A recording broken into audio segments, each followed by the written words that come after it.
Hi, my name is Alex Goff, and I'm one of the band directors for the Nashville Scrapper Bands. And I'm here today to talk to you about signing up students for 6th grade band. 6th grade is the first year that we start band at Nashville, and so if you have a current 5th grader moving into the 6th grade, we really hope that they'll give us a try. There is almost no risk involved at all at trying band in the 6th grade. And so I want to talk to you a little bit about how that's going to work this year and answer some frequently asked questions that we get from parents of beginning band students. So first off, I want to give you some contact information for myself and for our other band director, Mr. Daniel Dunn. And so I'm going to put that right here. If you have any questions at all about your child joining beginning band, please feel free to email either one of us with your questions, and we would be more than happy to answer them.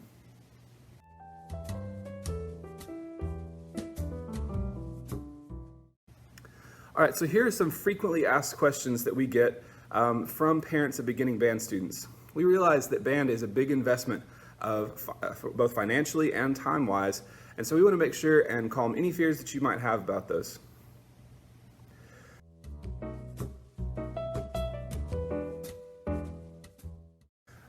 So for this first question, when does the band class meet? Band meets every day for around 45 to 50 minutes, first thing in the morning. We actually allow parents to drop students off at the band hall on their way to work or wherever, instead of having to fight the elementary car line. And then we will bus them back over to the elementary school at the end of that 50-minute period.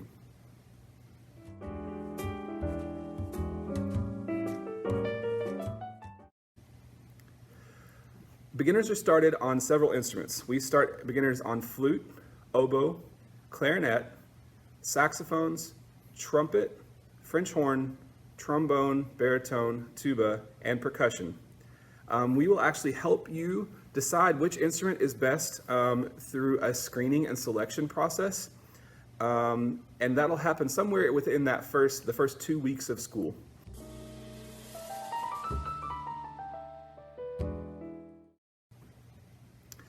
Your child doesn't need any musical training previous to what we're doing. The books that we use in beginning band start at assuming that your child has no experience with music whatsoever.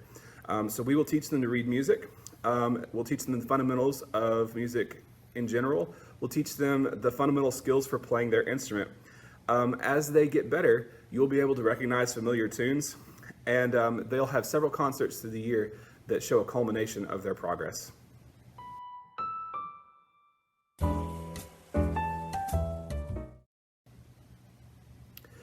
So this is a comment we get a lot. My child doesn't really seem musically talented. Will they be successful in band?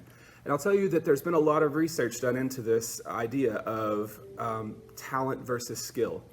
The one factor that I've seen as a band director that is common to success in all of my students is a willingness to succeed. And so there are going to be students who have more natural talent than others that will excel faster. They'll move at a very fast pace. But we have students who struggle too, but the hard work always pays off in the end.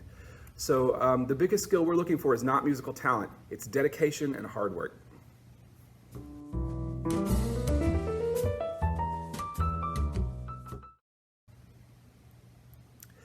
All right, this has also been another thing that's been a hot debate. Instruments do not have gender. So we have guys in the band that play flute that are perfectly guys, we'll put it that way. We have girls who play tuba. And so instruments definitely do not have gender. Some of the best flute and clarinet players in the world are men. Some of the most outstanding brass players and tuba players in the world and percussionists are female. And so we do not assign gender to instruments. We're going to make sure that we're going to put them on an instrument where they're going to be the most successful. And that's going to be our first priority.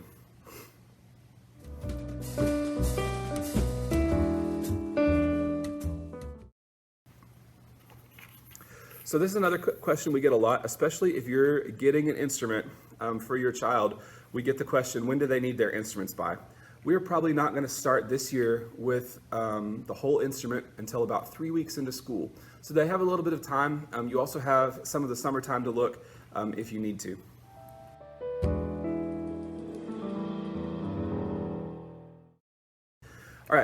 Renting versus purchasing an instrument. Renting is definitely the way to go for a beginning band student.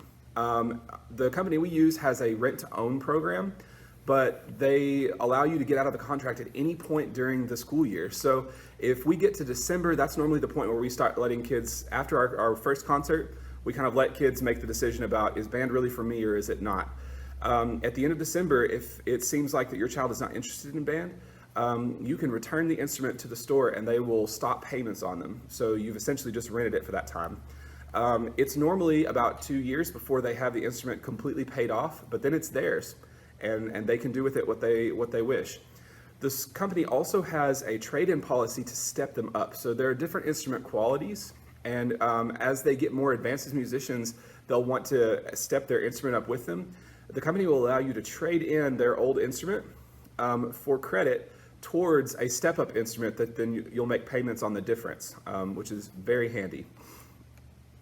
We want to make sure, most of all, that your child is set up with the best equipment to help them be the most successful. But we also are understanding that instruments are expensive and that their parts can be very expensive too. So we've created a little package and we can send that information to you of brands that we're looking for, of the type of mouthpieces and reeds and different accessories that they'll need in order to be successful in beginning band. And we worked very hard to make sure that's an affordable list, but also one that's going to set them up for success.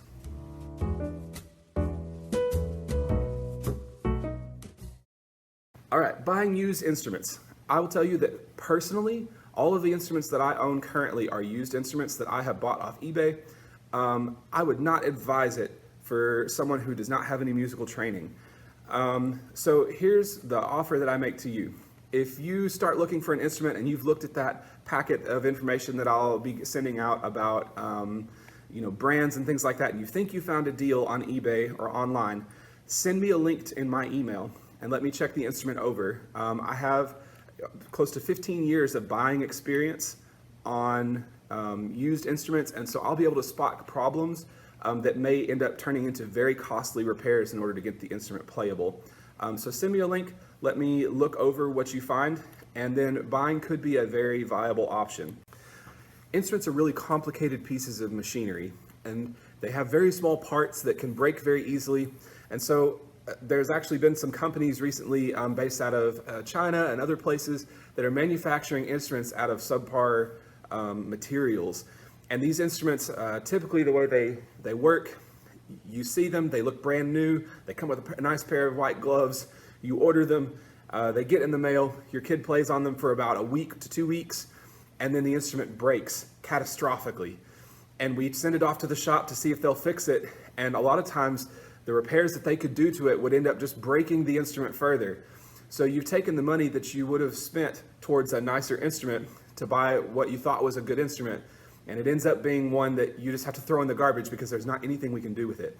We want to help to avoid that as much as possible. So please let us know if there is an instrument that you find online that you're thinking about buying so that we can approve it, make sure that it's going to be something that's going to work for you and for your student in the long run.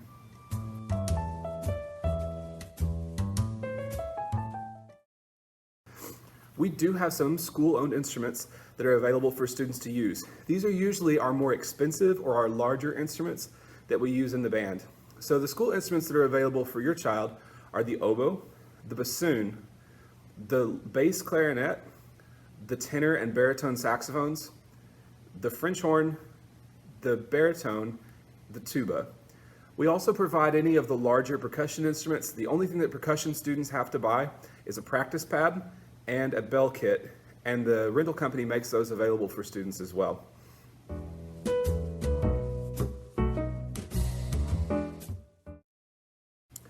We do ask that, especially if your child has if you have an instrument already for your child, or if you're planning on purchasing one over the summer, that you put it away and don't let them touch it or mess with it or anything until we are able to teach them how to put it together.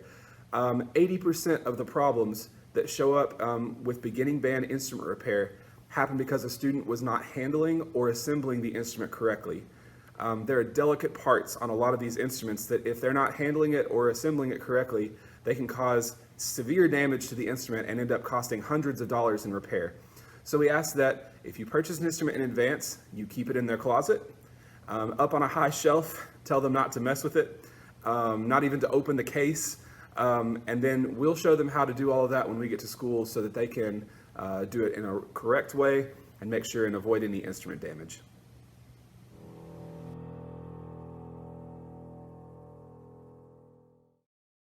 All right, we're in Nashville, and there are a lot of kids that participate in sports, be that youth league baseball and softball or football.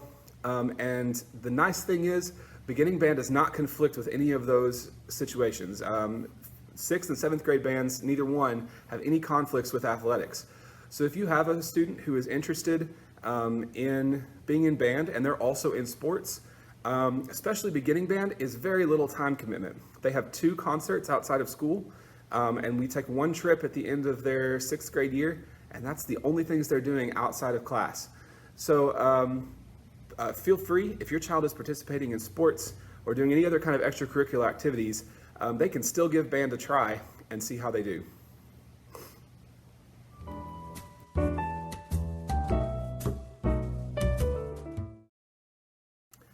On the topic of things that are outside of school, like I said, we do 3 concerts. One will be towards the beginning of December, one will be towards the beginning of May, and then we have 1 trip that we will take in April. We go to Magic Springs, and there's a contest that we go to there where they get to play on stage and have a judge give them some feedback.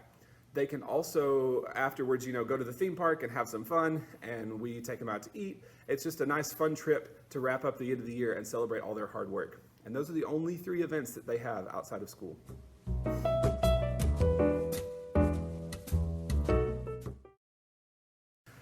Practicing at home is the #1 predictor for student success in beginning band. So we ask them to practice somewhere around 50 minutes a week. So that's 10 minutes a day for 5 days of the week. They complete a practice journal where they kind of think through their practice process and make sure that they're using their time effectively. And I will warn you, and if you've been a past band parent, you know this, the sounds that they make for the first 2 or 3 months are interesting, to say the least. They will get better. They're not far behind. Learning a wind instrument is a very difficult task, but they'll make progress very slowly. We just ask that you be patient. Make sure that they have a safe place that they can practice.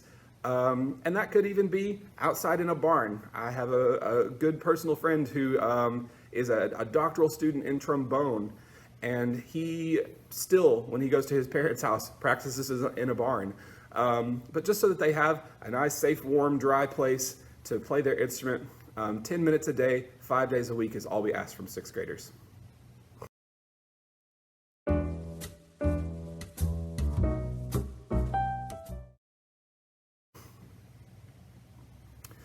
All right, for their first year, they do get a grade for band that goes on their 6th grade transcript. But their grades in other classes do not affect their participation in band during their 6th grade year. Now, starting in 7th grade, it will. The 2nd semester of their 7th grade year, we look at their GPA. We make sure that they are passing all of their classes in order to stay in band. So good grades are important, but they will not prevent your child from participating in 6th grade band.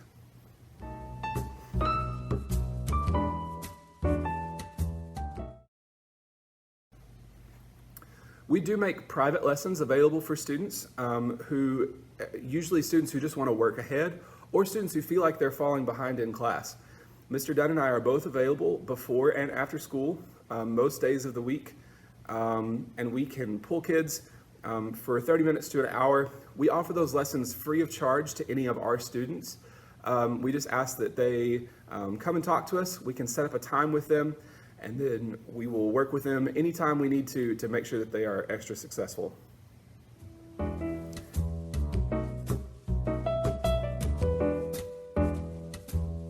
I hope I answered all of your questions today. If you have any other questions about beginning band or about your students' participation, please feel free to send me an email. I'm happy to answer any questions you might have. We look forward to working with your students. Thank you so much, and we'll see you soon. Bye.